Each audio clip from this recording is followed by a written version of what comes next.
साधू. बघा स्वतःहून या आमच्या आशाबाई जगताप, बघा या ताई आमच्यासोबत बुद्धगयला होत्या. बघा ह्या आशाबाई जगताप, काल आपल्याला मुंबईला यांची मुलगी भेटली होती, पाहिले का तुम्ही? हां, त्यांची मुलगी आणि ह्या ताई आमच्यासोबत 20 दिवस बुद्धगयेच्या धार्मिक धम्मसहलीमध्ये सहभागी झाल्या होत्या. त्यांनी बघितलं बुद्धगयेचा टूर कसा असतो, त्यांनी बघितलं. ह्या व्हिडिओवर त्यांचे लोक, त्यांचे पाहुणे मंडळी, त्यांचे घरचे नातेवाईक, रिश्तेदार असे टी व्हीवर पाहत होते. असं हे असे टी व्ही आहे ना, घरामध्ये मोबाईल कनेक्ट करायचा आणि टी व्हीवर दररोजचा प्रोग्राम पाहत होते. तर त्यांचे नातेवाईक त्यांना म्हणाले की आम्हाला का नाही सांगितलं, आम्हाला का नाही सांगितलं. आणि मागच्या टूरला जवळजवळ यांचे नातेवाईक पुण्यातून माझ्यासोबत 18 ते 19 या ताईचे सगळे जवळचे नातेवाईक होते. बघा किती लोक होते, 18 ते 19 लोक माझ्यासोबत होते. आणि महाड बघितलं नव्हतं ताईंनी, इकडे काही भाग बघितले नव्हते. तर ताईच्या घरच्यांचं म्हणणं झालं की जेव्हा केव्हा टूर इकडला असेल तर तुम्ही पहिले आम्हाला सांगा. तर ताईंना आम्ही सांगितलं, तर ताई त्यांच्या मालकाने लगेच आमच्याकडे सीट बुक केलं. आणि आमच्या ताई या ठिकाणी स्वतःहून या ठिकाणी आपल्यासमोर 2 शब्द बोलत आहेत, आपण सर्वांनी ऐकावं. ताईला कधी स्टेजवर बोलण्याचा म्हणजे बोलायची सवय नाही आहे. 4 लोकांसमोर बोलणं खूप कठीण आहे.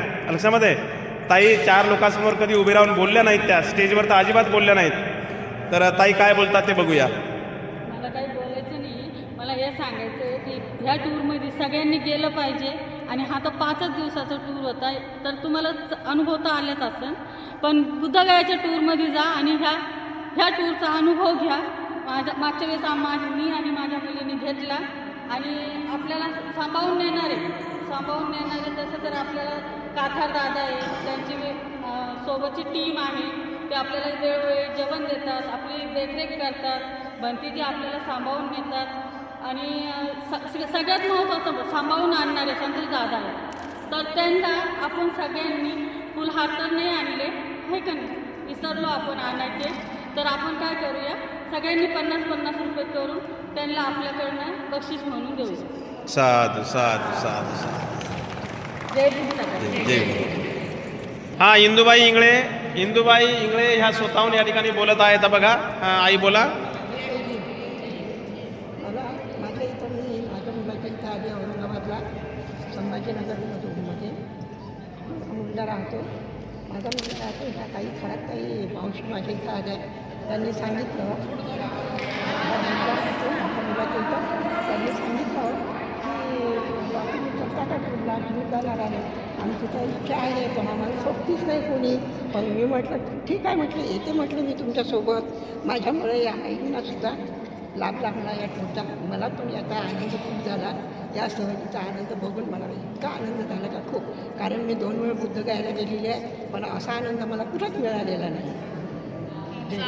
साधू साधू. बघा या आईचा आवाज मला ऐकायला नाही म्हणताना, तर आई अशा बोलल्या की आम्ही बाहेरगावचे आहे, परंतु त्यांचा मुलगा शहरामध्ये राहतात, आम्ही त्या शहरामध्ये आल्यात आणि आम्हाला माहीत पडलं की हा 5 दिवसाचा टूर आहे, पण सोबत कोणी नाही आहे, मग कसं जायचं.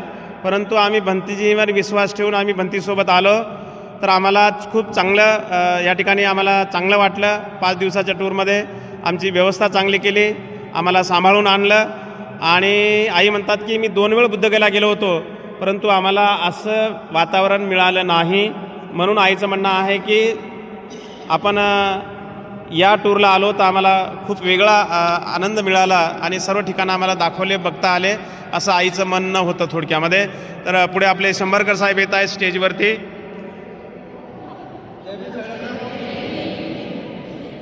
आनंदी आहात ना, फ्रेश झाले आहेत, आनंदी असतातच तुमच्यासोबत. ठीक ठीक ठीक. आजच्या आपल्या टूरचे आयोजक आपले सरोज साहेब, मस्के साहेब, सगळे उपासक उपासिका, आपण सगळ्यांनी एकदम आनंदाने, उत्साहानं आणि एक रूपानं आपण जे सहल केली, आपण त्याचा आपण ते समारोप करत आहोत. आपण गौतम बुद्धाच्या आणि बाबासाहेबांच्या विचाराने चालत असतो आणि त्यांच्या विचाराने चालत असल्यामुळे आपण आपल्या आज प्रगती होत आहे आपल्या. आणि याच्यापुढे आपण जर यांच्या विचाराने चाललो तर याच्यापुढे पण आपली प्रगती होणार आहे. तर मला एक विषय सांगायचा आहे. गौतम बुद्ध गौतम बुद्धाचं पूर्वीचं नाव बालपणाचं नाव काय होतं? सांगा काय होतं? सिद्धार्थ. बालपणाचं का नाव काय होतं? सिद्धार्थ. आणि त्यांनी बुद्धी प्राप्त केली. बुद्धी प्राप्त केल्यामुळे त्यांना आपण गौतम बुद्ध म्हणतो. बरोबर आहे सर? आहे ना सर? आम्ही त्याला गौतम बुद्ध म्हणतो. बुद्धत्व प्राप्तीसाठी काय काय करावं लागतं? तर बुद्धत्व प्राप्तीसाठी त्यांना पहिलं मुदिता किंवा जाय हे नावाची उपाधी त्यांना पहिलं प्राप्त करावं लागते. दुसऱ्यांदा त्यांना विमला किंवा प्युरिटी ह्या नावाची त्यांना म्हणजे डिग्री प्राप्त करावं लागते किंवा त्यांना लाईफ जगावं लागतं.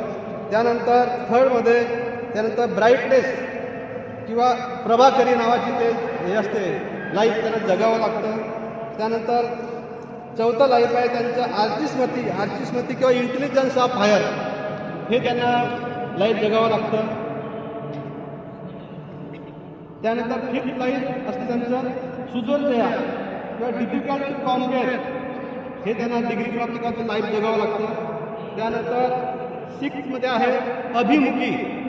त्यानंतर 7व्यामध्ये आहे दुर्गमा किंवा गोईंग फॉर ऑफ. त्यानंतर 7व्यामध्ये आहे इमुव्हेबल. त्यानंतर 9व्यामध्ये आहे साधुमती. आणि 10व्यामध्ये धर्ममेघा नावाच्या त्या म्हणजे लाईफ आहे किंवा त्या डिग्री आहेत किंवा मानसिक स्थितीचा म्हणजे अभ्यास आहे त्यांना करावा लागतो.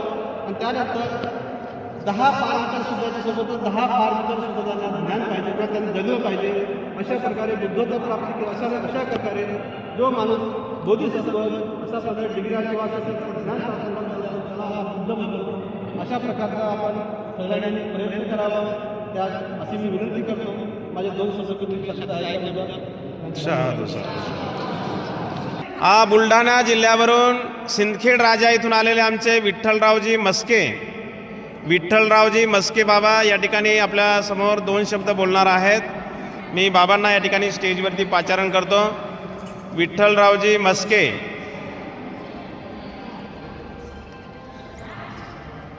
हे बाबा आपल्या धम्मसहलीमध्ये बुलढाणा जिल्ह्यातून आले बघा. सिंदखेड राजा. हां या बाबा.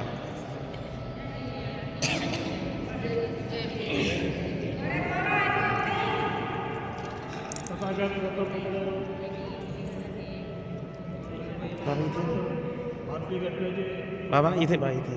डॉक्टर बाबासाहेब आंबेडकर यांना प्रथम मी अभिवादन करतो. त्यानंतर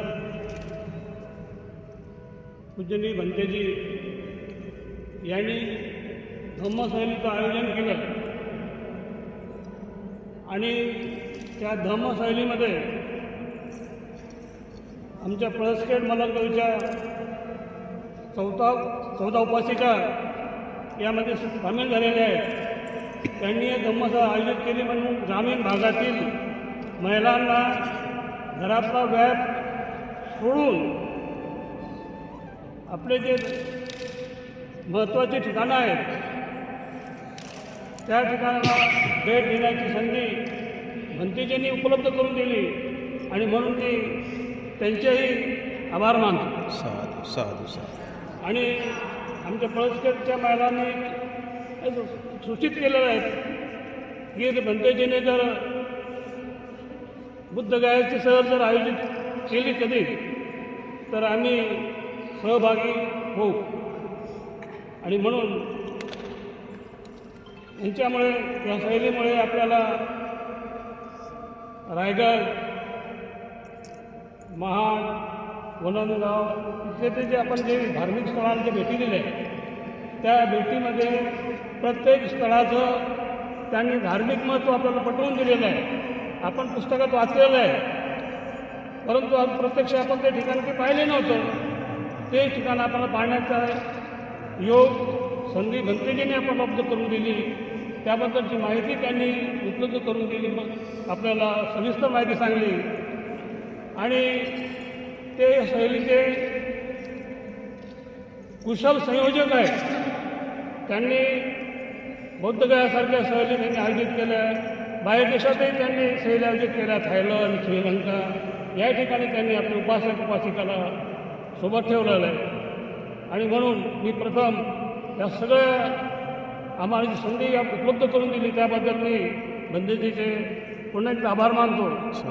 दुसरी गोष्ट, इतक्या कमी वेळामध्ये इतक्या कमी खर्चामध्ये त्यांनी आपल्याला जेवणाची उत्तम व्यवस्था त्यांनी उपलब्ध करून दिली. वेळ कमी आधी झाला असेल परंतु तुम्हाला 2 टाईमचं जेवण आहे, 2ला फराळ आहे, 2ला चहा आहे.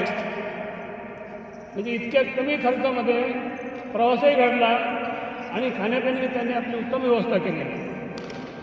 त्याचप्रमाणे ज्याच्या हातामध्ये आपल्या गाडीचं स्टेअरिंग होतं, गाडीचं चाक होतं, त्यांनी या प्रवासादरम्यान आपल्याला सुरक्षित घरी पोहोचवलेलं आहे. कालचीच घटना पाहिली आपण, जर त्यांच्या हाताचं स्टेअरिंग जर त्यांनी कंट्रोल जर केलं नसतं तर एखाद्याला काही ॲक्सिडेंटही घडू शकला असता. आणि म्हणून मी आपल्या गाडीचे जे चालक आहे त्यांचेसुद्धा मी आभार मानतो. आणि पुन्हा असे जर संधी आयोजन केली तर सहभागी आपण पुढच्या सहभागी हो एवढी मी इच्छा व्यक्त करतो. बघा, हे दोघं जण नांदेडहून आले, नांदेडहून आपल्या धम्मसहलीमध्ये सहभागी झाले. हे दोघं जण अगदी मी म्हणतो ना एवढे चांगले राहिले या धम्मसहलीमध्ये. दोघांनी कधी वेगळं ताट घेऊन जेवले नाहीत, ते एकाच ताटामध्ये जेवले ते. आणि फोटो काढायला पण ते दोघंच राहिले, फिरायला पण दोघंच. त्यांची अजिबात तक्रार नाही राहिली. म्हणजे ते गाडीच्या पाठीमागे फोटो काढत नादत राहिले, बा अर्धा तास लेटच आले, गाडीकडेच आले नाही, असं अजिबात नाही. त्यांनी या धम्मसहलीमध्ये खूप छान वर्तन केलं. मला वाटते एकांचं नाव लोखंडे आहे ना, हे लोखंडे आहेत आणि ते पवार आहेत. खूप छान. आणि ते भैया व्हिडिओ खूप छान बनवतात. आपले हे लोखंडे भाऊ काय बोलतात बघा. संपूर्ण विश्वाला शांतीचा आणि क्रांतीचा संदेश देणारे तथागत सिद्धार्थ गौतम बुद्ध महामानव डॉक्टर बाबासाहेब आंबेडकर यांना प्रणाम करून 2 शब्द बोलतो थोडक्यामध्ये. त्याचप्रमाणे आमची शैक्षणिक सहल जाणार होती, ती सहल गेली नाही. त्या गेली नसल्यामुळं आम्हाला योगायोग आला की या सहलीमध्ये सहभाग भेटला. या सहलीमध्ये सहभाग भेटल्याच्यानंतर आम्हाला भरपूर प्रेम मिळालं. कोणी आई, बाई, ताई, अजून मला एकाचंही नाव माहिती नाही, तिथं कोणाचं काय नाव आहे काही माहिती नाही, पण प्रेम भरपूर भेटायला. आमच्या गाडीमधल्या सर्वांनी जसं काय स्वतःच्या मुलासारखं आमची काळजी घेतली. आता माझे आईवडील म्हणत होते आम्ही गेल्या नाही, तू काय गेलास. आता मला योगायोग आला की बाबा मी फिरून आलो बाबासाहेबाच्या पावनभूमीमध्ये, माता रमाईच्या, एवढं फिरून आलो. त्यानंतर मग आता सर्व माझ्या बहिणी म्हणू लागले आम्हाला घेऊन गेला, आम्हाला सांगलं तर आम्ही बी येत असतं, तू काय गेलास. झाला आता योगायोग आला, मी आलो. बस. जय भीम. जय भीम. जय भीम. हे बघा बघा, हे भैया पण त्या ठिकाणी 2 शब्द बोलत आहेत.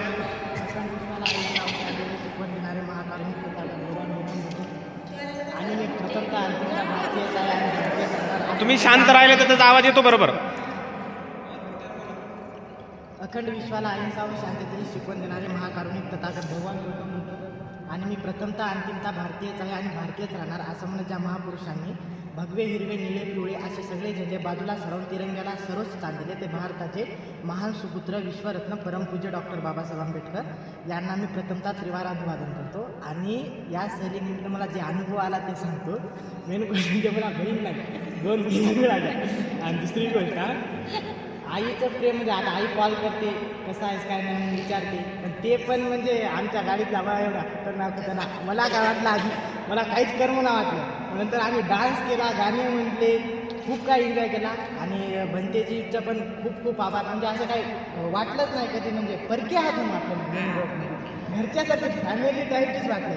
आणि लास्टला एवढं सांगतो, असं म्हणतात की पीपल लेफ्ट पण मेमोरी स्टे, म्हणजे माणसं निघून जातात पण आठवणी राहतात. असंच काय तर आज होणार आहे आमच्यासोबत. आम्ही 2-4 जणांचा नंबर घेतलेला आहे. एवढंच बोलतो. जय भीम. चालेल.